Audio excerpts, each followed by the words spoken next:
Buenas, mi gente. Continuamos con las lecciones de filosofía política. Esta es una serie de videos introductorios. Vamos a abordar algunos de los conceptos fundamentales del pensamiento político occidental. Hoy día vamos a ver lo que es la política de Aristóteles. A diferencia de otros trabajos como La República o El Príncipe, la política de Aristóteles no es escrita como un trabajo sistemático que el autor haya planificado de inicio a fin, sino que es más bien un compilado de distintos escritos que Aristóteles fue haciendo a lo largo de 30 años de su vida, desde su juventud hasta su madurez filosófica. Se teoriza incluso que esta es una obra póstuma que se hizo a partir de colecciones de los escritos de Aristóteles, y algunos autores dudan que Aristóteles hubiese dado su beneplácito para que se publicara de este modo. Esos son temas de discusión de la filosofía y del estudio de Aristóteles, pero sin embargo, la obra sigue siendo uno de los pilares del pensamiento filosófico de nuestros tiempos. La política trata sobre las cosas o asuntos de la política. Aristóteles escribe de la población, escribe de la ciudad, escribe de los regímenes políticos, escribe de el tipo de régimen que mejor se acomoda a la mayoría de las ciudades, etcétera. A lo largo de 8 libros va a abordar distintos temas, tales como son nociones básicas de la polis, del Estado, del ciudadano. También va a refutar y a discutir teorías filosóficas sobre el Estado y sobre los regímenes políticos en ese tiempo, especialmente las de Platón en La República y El Político. Va a desarrollar su propia tipología de constituciones, así como también subtipologías. Va a estudiar en detalle las democracias y las oligarquías de ese entonces. Va a estudiar también lo que es la sedición o estasis, también traducido por revolución en algunos libros. Y por último va a abordar el tema del régimen y la constitución ideal. Es un amplio trabajo, no podemos abordarlo en detalle en estos videos, pero vamos a ver algunos vistazos para tener un poco del corpus principal del pensamiento político aristotélico. Podemos partir diciendo que los seres humanos, los hombres, para usar el lenguaje de la época, se asocian en comunidades y que toda comunidad persigue un bien, porque los hombres se organizan y hacen cosas persiguiendo su bien. Y a su vez, la ciudad es la forma superior de organización y asociación entre seres humanos. Es la sociabilidad del hombre llevada a su forma más perfecta y completa. Por tanto, el fin que persigue la ciudad tiene que ser también el fin superior de todos los fines que existen. Si persigue el fin superior, la ciudad también persigue e intenta dar a sus miembros el bien superior. Para eso son constituidas y es un proceso de asociación de los seres humanos. Debe notarse que para Aristóteles la ciudad es la forma superior de asociación humana, pero no es la única. De hecho, cronológicamente tampoco es la primera, aunque sí tiene prioridad ontológica. Vamos a detallar eso más adelante, pero quedémonos con el pensamiento cronológico de momento, que es la manera más intuitiva que tenemos de explicar la asociación humana. El punto de partida aquí vendría a ser nuestras necesidades naturales como especie, es la reproducción. El macho y la hembra se necesitan mutuamente para continuar con la especie, y para el ser humano esto no es la excepción. La naturaleza nos llama a esta forma de comunidad básica. Entonces, se necesitan macho y hembra, pero Aristóteles también va a decir que en todo hogar se necesita un amo y un esclavo. Amo quien por sus facultades mentales es capaz de prever y planificar para el futuro, y esclavo quien no posee esas capacidades, pero sin embargo está dotado de la fortaleza física para llevar a cabo los mandatos del amo, quien prevé y planifica. Para Aristóteles, la asociación de la esclavitud es natural, y no solamente eso, sino que es tanto para el beneficio del amo como del esclavo, aunque últimamente se siguen los intereses del amo. De estas dos formas básicas de asociación, macho y hembra, amo y esclavo, surge el hogar. El hogar es entonces la primera comunidad y está constituida de forma natural para la seguridad de las personas y para la satisfacción de sus necesidades cotidianas. No obstante, tampoco es donde se acaba el proceso de asociación. Bien ocurre que cuando muchos hogares, generalmente vinculados por parentescos sanguíneos, y por eso se dice hijos de la misma leche o de una misma rama familiar, se agrupan en aldeas. Las aldeas ya son más grandes que el simple hogar constituido de macho y hembra, amo y esclavo, y también están orientados a la satisfacción de más necesidades que la simple necesidad natural del día a día, de las necesidades cotidianas. La aldea también tiene otro tipo de comodidades, ¿no? Ya sea de la seguridad, de la protección mutua, de ciertos bienes que no son de lujo, pero que no existen en el hogar, ya véase el intercambio que puede hacerse entre bienes familiares, etcétera. Creo que debe notarse en este proceso de asociación cómo se va pasando de la necesidad a la autosuficiencia. El ser humano por sí solo no puede subsistir, necesita de otro. Asimismo, el hogar, la composición más básica de macho y hembra para la descendencia y amo y esclavo para la satisfacción de las necesidades cotidianas, pueden valerse por sí mismos un poco, pero para vivir bien necesitan de la concurrencia de otros hogares y por eso se agrupan en la aldea, para satisfacer más necesidades que solo las cotidianas. Las aldeas tienen un grado de autosuficiencia mayor que el hogar y mucho mayor que el individuo por sí solo, pero todavía no es el grado perfecto de autosuficiencia. Para Aristóteles esto solamente lleva con la ciudad. La ciudad es la forma de organización y asociación última y superior. Bien. Es superior porque alcanza los niveles de autosuficiencia que Aristóteles cree que la asociación en su finitud debería completar. La naturaleza es fin y el fin siempre es superior. La ciudad, al ser el fin de la asociación humana, vendría a ser la forma de comunidad más perfecta y por tanto también la forma natural, pues es el destino, el fin al que todas las demás formas de asociación se dirigen. La ciudad se revela como una cosa natural y el ser humano como un animal político. La razón por la cual el ser humano es un animal político es porque está llamado a vivir en comunidad. Ahora, debe notarse que animales como las hormigas o las abejas también viven en comunidad y no pueden desempeñar su ciclo de vida natural sin ellas. Estos son animales gregarios, son animales sociables por naturaleza, pero el ser humano es más que eso, es un animal político. Y la razón de esto para Aristóteles es que es el único animal que posee voz.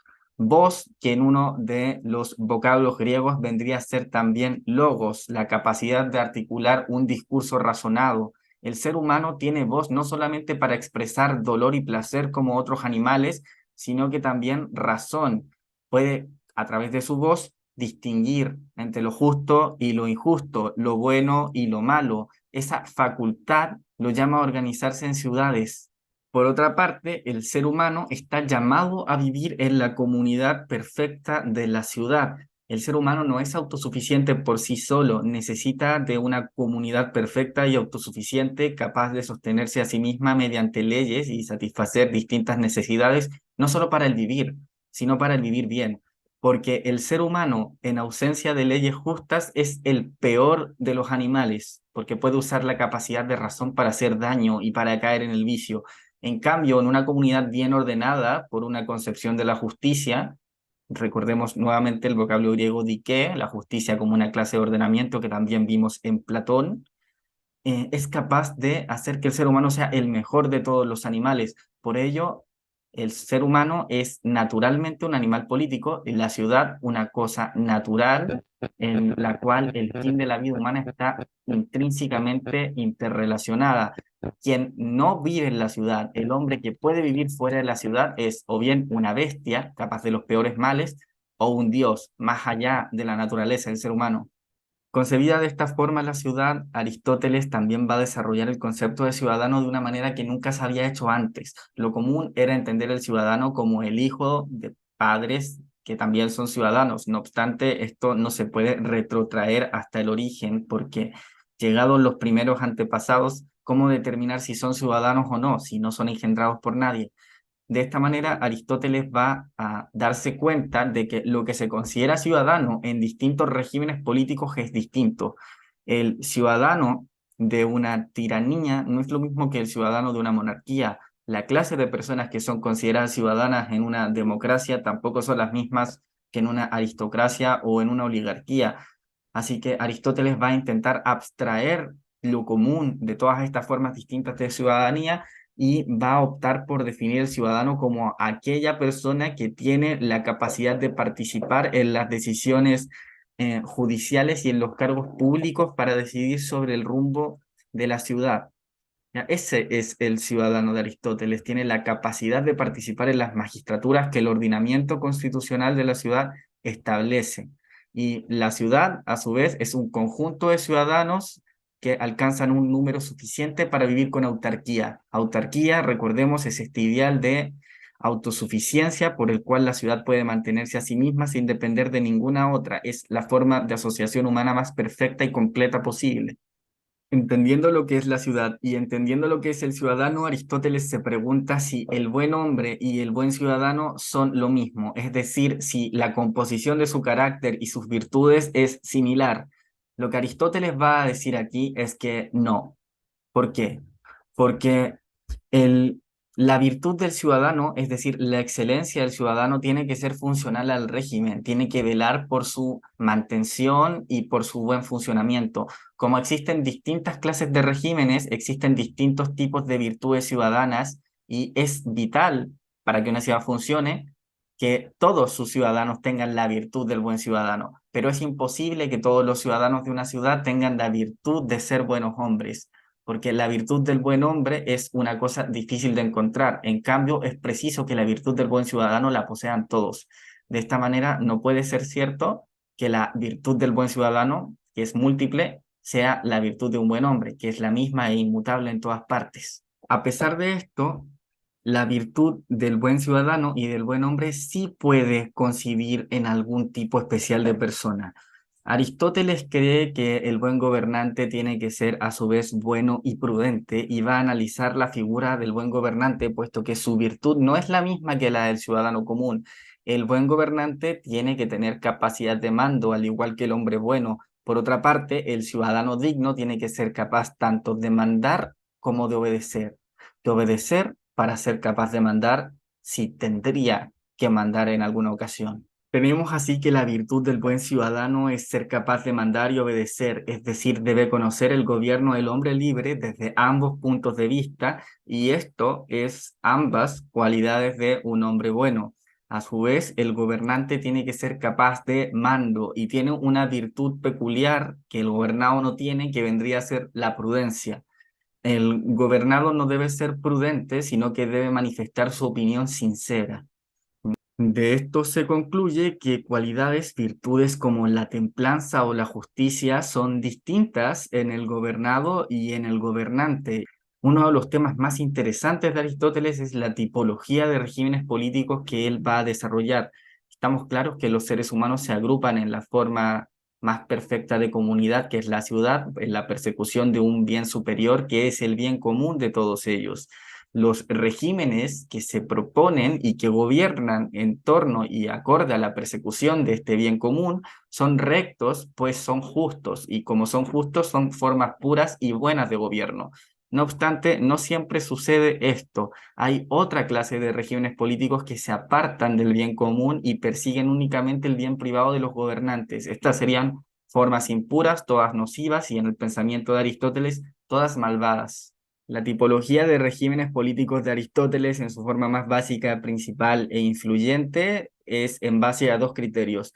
El primer criterio es numérico, consiste en el número de gobernantes, y el segundo es si son rectos o son formas desviadas de gobierno, es decir, si gobiernan a favor del bien común o en contra del bien común. Cuando alguien gobierna a favor del bien común, es un gobierno justo, es una forma pura, y cuando lo hace en contra, está favoreciendo intereses privados de los propios gobernantes y por tanto es un régimen despótico, forma desviada o impura de gobierno. Tenemos que los que gobiernan pueden ser uno, puede ser un grupo o puede ser la mayoría. Cuando tenemos un gobernante, este puede gobernar en favor del bien común o por su propio interés egoísta. Un gobernante que gobierna de forma recta, acorde a la justicia y por el bien común, da lugar a una monarquía. En cambio, quien gobierna para sí, sin interés del bien común, da lugar a una tiranía, la forma desviada de la monarquía. Pasemos ahora cuando gobierna un grupo de personas que siendo más que uno es menos que la mayoría. Estas son las formas aristocráticas En el caso de que gobiernen en favor del bien común, es un gobierno compuesto por los mejores, están ahí en base a la virtud que han demostrado, o bien porque atienden el bien común en lugar de sus intereses particulares. Pero la desviación de esa forma de gobierno vendría a ser la oligarquía. Es un grupo que gobierna por y para sí. Por último, tenemos el gobierno de los muchos, el gobierno de la mayoría. El gobierno de la mayoría puede ser en favor de sí misma, es decir, de la mayoría oprimiendo una minoría, o puede ser en favor de todos, del bienestar común. Aquí existe un tema de tipología que se usa para describir una o la otra, porque en muchas traducciones encontramos que la forma correcta de este tipo de régimen es la democracia y que la forma desviada es la demagogia. No obstante, esta traducción es incorrecta. Aristóteles va a denominar a la forma correcta como politeia, un orden adecuado de las cosas, y va a denominar a la forma desviada democracia. Entonces, para Aristóteles, la politeia, o como le vamos a decir ahora, orden civil, vendría a ser la forma recta de gobierno mayoritario por el bien común. Y la democracia vendría a ser una forma desviada de una mayoría que gobierna para sí, oprimiendo a una minoría. Pero Aristóteles va a complejizar su tipología notando que el criterio numérico que ha empleado en primer lugar es engañoso. Consideremos una oligarquía o aristocracia, ¿ok? Gobiernan pocos, pero no gobiernan pocos, es decir, el régimen no es una oligarquía en virtud de que el número de gobernantes sea poco, sino por la característica común que comparte ese grupo de gobernantes. En todas las oligarquías o las aristocracias, gobiernan o bien quienes han demostrado una virtud superior en una o más áreas que los hacen aptos para el cargo, o quienes tienen el suficiente poder adquisitivo, capital económico o dinero para imponerse sobre los demás. En el caso de la aristocracia serían gobernantes quienes poseen esa virtud. En el caso de la oligarquía serían gobernantes quienes tienen esas cantidades de recursos materiales superiores a cualquier otro miembro de la ciudad que les permiten imponerse sobre ellos. Ahora, es una coincidencia que quienes cumplen estas características sean pocos. En todos lados, nosotros podemos ver que quienes poseen la virtud son pocos, o podemos ver en la forma desviada que quienes tienen grandes recursos materiales que les permiten imponerse son pocos. Entonces, no es el número lo que distingue un régimen aristocrático oligárquico, sino ciertas cualidades como la fortuna. La fortuna es lo que distingue a una oligarquía. En cambio, en la democracia, quienes gobiernan, que son los muchos, no dan el carácter democrático al régimen por el hecho de que sean muchos. Imagínense si tenemos un caso raro de gobierno donde los millonarios son muchos y los pobres son pocos, pero solamente pueden ejercer los cargos los millonarios. Eso seguiría siendo una oligarquía, por mucho que quienes gobiernen sean la mayoría, pues el signo, o sea, el límite para acceder a los cargos de poder vendría a ser la riqueza. La democracia, en cambio, es el gobierno de los pobres, que curiosamente, por casualidad, en casi todos lados en este tiempo eran la mayoría. Así, la democracia queda marcada por la pobreza y la oligarquía por la riqueza. Y ese es el verdadero carácter, el verdadero criterio que permite a Aristóteles clasificar distintos regímenes.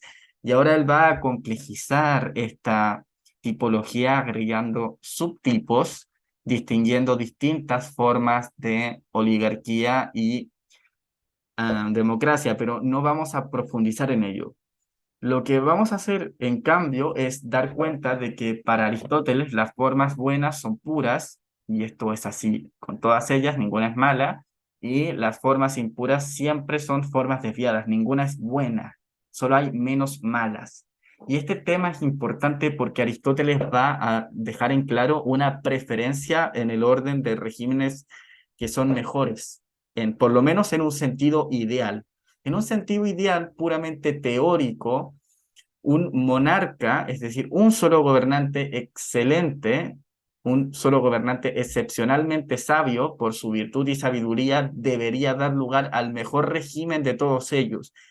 Al ser una aristocracia compuesta por un mayor número de personas, es más difícil que una virtud de tal grado se comparta, y por tanto va a ser el segundo régimen ideal.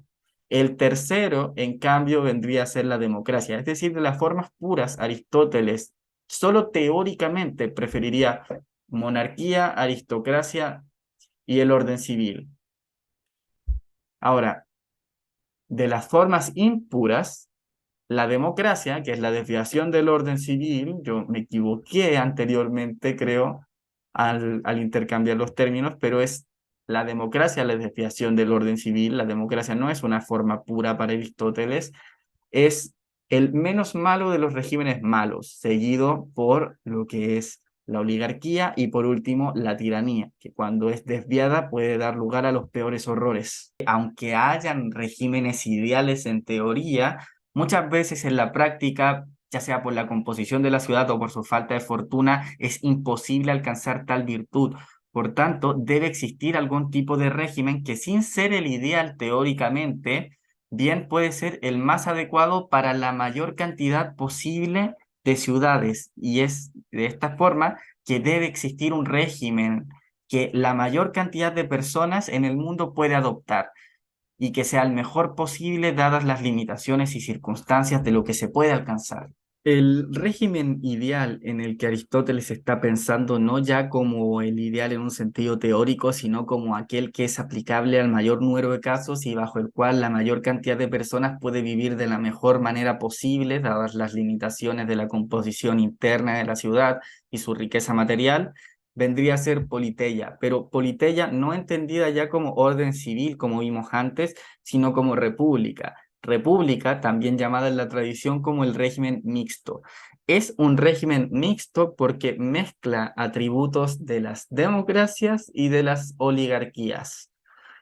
Recordemos que las democracias en este tiempo suelen tener un mecanismo de elección que no es como el que tenemos hoy. Los cargos no se eligen, para ser más exactos, sino que se sortean entre el número de ciudadanos que los puede ejercer. En cambio, las elecciones con votación son propias de las aristocracias. ¿En qué consiste exactamente el régimen mixto? ¿Qué elementos toma de estas dos clases de regímenes? Bueno, la república que Aristóteles está pensando tiene un número de cargos limitados que son electos en votación, es decir, en elecciones entre los ciudadanos. Este es un componente aristocrático, recupera el tema de la elección de las magistraturas. Sin embargo, la base democrática de la república entra en quién puede elegir. Si en una aristocracia o en una oligarquía quienes tienen la capacidad de decidir sobre las magistraturas son un escaso número de personas, en una democracia es la masa. Bueno, la república combina elementos de la aristocracia porque sí son cargos electos, son cargos que se deciden mediante votaciones, pero quienes votan no son los pocos, sino la masa. Es una votación abierta para la ciudadanía. De esta manera se constituye un régimen mixto que toma la elección, pero es una elección abierta a la ciudadanía toda. La república como régimen mixto también logra un equilibrio entre los componentes de las ciudades. El término medio es muy importante en el pensamiento ético y político de Aristóteles. El término medio es sencillamente un punto intermedio entre dos extremos. Los extremos muchas veces degeneran en vicios, por tanto, para Aristóteles la virtud consiste en este equilibrio entre aquellos dos extremos. El equilibrio, por ejemplo, entre la cobardía que no permite hacer nada y lo que es un grado exagerado de valentía que impide el pensar, vendría a ser una valentía, fortaleza entendida de una manera adecuada. De la misma manera sucede en las ciudades que se componen de un elemento pobre, la clase pobre o popular, la clase media y la clase rica. Si tenemos una ciudad desbalanceada en favor de los ricos, tarde o temprano va a degenerar en una oligarquía que gobierne por sus propios intereses. Si tenemos una ciudad compuesta mayoritariamente por ciudadanos pobres, vamos a terminar en un régimen democrático en el mal sentido de la palabra que gobierne para sí oprimiendo a la mayoría rica. Aristóteles no planea esto para su república ideal, para su régimen mixto, porque estos regímenes son formas desviadas de lo que él persigue. De esta manera necesita encontrar el equilibrio entre estos dos extremos, que no haya exceso de ninguna de las dos clases y que ninguna oprima a la otra. Por esto va a potenciar la clase media. La clase media no tiene ni la vanidad ni la rebeldía. Entonces, debería ser la cual brinde mayor estabilidad al régimen político.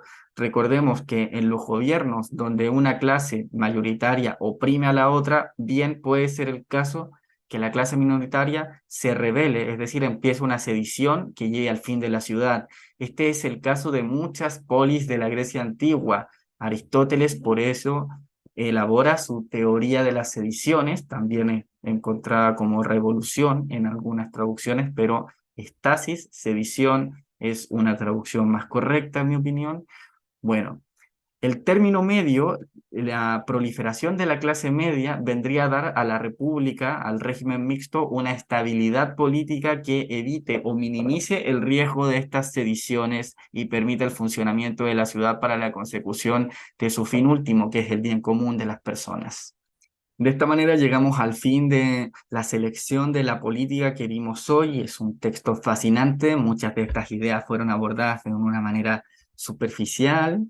De ninguna manera este video es un reemplazo de la lectura del texto, que es ineludible, pero se abordan algunos conceptos fundamentales para prepararlos para esa lectura. Muchas gracias por llegar al final del video y espero vernos en próximas sesiones.